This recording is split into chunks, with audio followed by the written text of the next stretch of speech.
ഇന്നലെ നല്ല മഴയുണ്ടായിരുന്നു കേട്ടോ. മഴ കഴിഞ്ഞ് ഞാനും എൻ്റെ കുഞ്ഞിപ്പെണ്ണും കൂടി പറമ്പിലൂടെ നടക്കുമ്പോഴാണ് പൊന്നാങ്കണ്ണി ചീര കണ്ണിൽപ്പെട്ടത്. എങ്കിൽ ഇന്ന് പൊന്നാങ്കണ്ണി ചീരത്തോരനാവാൻ നിങ്ങളെ കാട്ടാമെന്ന് വിചാരിച്ച്. ഇതിൻ്റെ ഗുണങ്ങൾ എന്തുവാണെന്നറിയാവോ കൂട്ടുകാരെ? നമ്മുടെ കണ്ണിന് ബെസ്റ്റാണ് കേട്ടോ. നമ്മുടെ കണ്ണിൻ്റെ ആരോഗ്യത്തിന് ഏറ്റവും നല്ലതാണ് പൊന്നാങ്കണ്ണി ചീര. ഇതിന് ഒരുപാട് വളമൊന്നും വേണ്ട. ഇതിന് ഒരു തണ്ട് നമ്മുടെ പറമ്പിൽ കൊണ്ടിട്ട് കഴിഞ്ഞാൽ നന്നായിട്ട് പൊട്ടിക്കിളിച്ചോളും. നമ്മുടെ കുട്ടികൾക്ക് ദിവസവും ഫുഡിനകത്ത് ഉൾപ്പെടുത്താൻ പറ്റുന്ന ഒരു ഇലക്കറിയും കൂടി ആണ് ഈ പൊന്നാങ്കണ്ണി ചീരത്തോരൻ. നന്നായിട്ട് കഴുകി എടുത്തതിന് ശേഷം ഇതുപോലെ ഒന്ന് അരിഞ്ഞ് മാറ്റി വെക്കണേ. പിന്നെ നമ്മുടെ ചട്ടി അടുപ്പത്ത് വെച്ച് വെളിച്ചെണ്ണ ഒഴിച്ച് നന്നായിട്ടൊന്ന് ചൂടാക്കുമ്പോൾ 7-8 ഉള്ളി കുഞ്ഞുള്ളി 2-3 ഉള്ളി വെളുത്തുള്ളിയും കൂടിയിട്ട് മൂപ്പിച്ചെടുക്കാതെ നന്നായിട്ടൊന്ന് ചൂടാക്കി എടുക്കണം.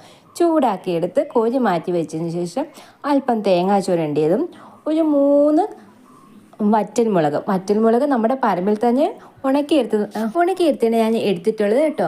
ഇനി നമ്മൾ ആ ചൂടാക്കി വെച്ചിരുന്ന കുഞ്ഞുള്ളി വെളുത്തുള്ളി അല്പം ജീരകവും മുളകും മഞ്ഞൾപ്പൊടി എല്ലാം കൂടിയിട്ട് നന്നായിട്ടൊന്ന് ചതച്ചെടുക്കണേ. എന്നിട്ട് നമ്മൾ അരിഞ്ഞ് വെച്ചിരിക്കുന്ന നമ്മുടെ ചീരയുടെ മുകളിലോട്ടിട്ട് അല്പം ഉപ്പും കൂടി ഇട്ട് നന്നായിട്ടൊന്ന് യോജിപ്പിച്ചെടുക്കണേ. ഉപ്പ് തോനെ ആവില്ല. നമ്മുടെ ഇലക്കറികൾക്കൊക്കെ പൊതുവേ കുറച്ച് ഉപ്പ് ഇടാവണം നമ്മൾ മറ്റുള്ള കറികൾക്ക് ഇടുന്നതിനെക്കാട്ടി. കാരണം ഇത് ഉപ്പ് തോന്നിക്കും. ഇനി നമുക്ക് ആ പാത്രത്തിൽ തന്നെ നന്നായിട്ട് എണ്ണ ഒന്നും കൂടി ചൂടാക്കി കടുക് പൊട്ടിച്ച് നമ്മുടെ ഇല അതിനകത്തോട്ടിട്ട് നന്നായിട്ടൊന്ന് ഇളക്കി പൊത്തിയൊന്ന് അടച്ച് വെച്ച് വേവിക്കും കേട്ടോ. പ്രത്യേകിച്ച് വെള്ളമൊന്നും ഒഴിക്കാനാണ്. ഇലയ്ക്കകത്ത് തന്നെ വെള്ളമുണ്ട്. ഇടയ്ക്കിടയ്ക്ക് ഒന്ന് ഇളക്കി കൊടുത്തേക്കണേ കേട്ടോ. ഇനി നമുക്ക് തുറന്ന് നോക്കാവേ.